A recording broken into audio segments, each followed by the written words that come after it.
कमलपुर कांग्रेसनि बदल हामा पान्डानो सुबायनायनि बागै एबा बदल हामा पान्डा ख्लायजानि बागै चार्जगैतगौ हाबांगा दंनाय बिजय बदल आसो सिमिया हुन्टिखे बदल हामने रंनो दामरक सिमरक ख्लायजागौ आम्बासाव फाय अबहायनो कक्सिल जामुक्ति साका गोजाम एमएलए एबा कांग्रेसनि आदं आशिष साहा कमलपुरनि केरं थंनाय उत्तम पाल खबै खरकसा खरकनै बिजेपिनि सामंख्लायनाय रक कांग्रेस बदल हाबनानै कक्तमनि फियाबा थांनाय साल केरं थंनाय उत्तम पालनो हाबांगा दंनाय बदलनि सामं सित्रा तानाय रक चप्रब काहिनी कक्सिल जामुं आसो सिमिया बिनि बखरक फाद्रि रेखा सामं सित्रा तानाय रक फार्स्टाराव कुलायो तमा दले हांखर साखामनांगौ उत्तम पालनो नायनायनि फायका कांग्रेसनि एमएलए सुदीप राय बर्मनते कांग्रेस आदं खबै कायसा बदल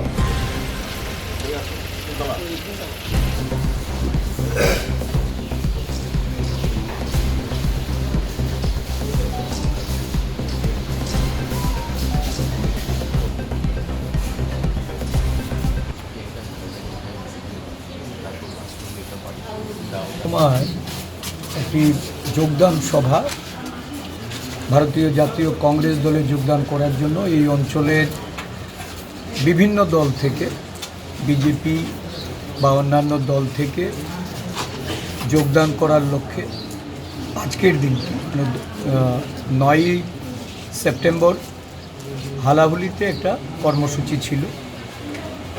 গতকাল থেকে শাসক দল এই কর্মসূচিকে বানচাল করার জন্য নানা ধরনের ভয় ভীতি প্রদর্শন করে চলেছে। এটা বেশ কয়েকদিন ধরেই একটা উত্তেজনার সৃষ্টির চেষ্টা হয়েছে। গতকালকে যারা ভারতীয় জনতা পার্টি ত্যাগ করে জাতীয় কংগ্রেস দলে যোগদান করবে তাদেরকে নানাভাবে ফোন করে নানাভাবে বাড়ি ঘরে গিয়ে হুমকি প্রদর্শন করেও যখন তাদেরকে আটকানো সম্ভব হচ্ছিল না, আমাদের আইনজীবী উত্তম পাল, যিনি ভারতীয় জাতীয় কংগ্রেস দলে 2017 সাল থেকে কাজ করে আসছেন, উনি আজকে আনুষ্ঠানিকভাবে কংগ্রেস দলে যোগদান করবেন ওনার সমস্ত কর্মী সমর্থকদের নিয়ে। তো এই কর্মসূচি বানচাল করার লক্ষ্যে গতকালকে হালাহুলি বাজারে প্রকাশ্যে ওনার উপর হামলা সংগঠিত করে ওনাকে আক্রমণ করে এই মর্মান্তিকভাবে ওনাকে আহত করা হয়েছে। ওনার মাথায় চোট লেগেছে, ওনার সর্বাঙ্গে বিভিন্ন ঢিল পাটকেল দিয়ে লাঠি দিয়ে ওনাকে যে মেরেছে এবং এটা খুবই নির্মমভাবে এই ঘটনায় সে আহত হয়ে প্রথমে কমলপুর হাসপাতালে, পরবর্তী সময়ে এইখানে রেফার করে কুলাই হসপিটালে পাঠানো হয়েছে। ডিস্ট্রিক্ট হসপিটাল থেকে আমরা ওকে আগরতলায় নিয়ে যাচ্ছি তার বেটার ট্রিটমেন্টের জন্য। এই ধরনের ঘটনা নিন্দার কোনো ভাষা নেই, সারা রাজ্য জুড়ে হচ্ছে। বিজেপি দল ছেড়ে মানুষ যখন জাতীয় কংগ্রেসে যোগদান করছে তারা ভীত সন্ত্রস্ত হয়ে পড়েছে।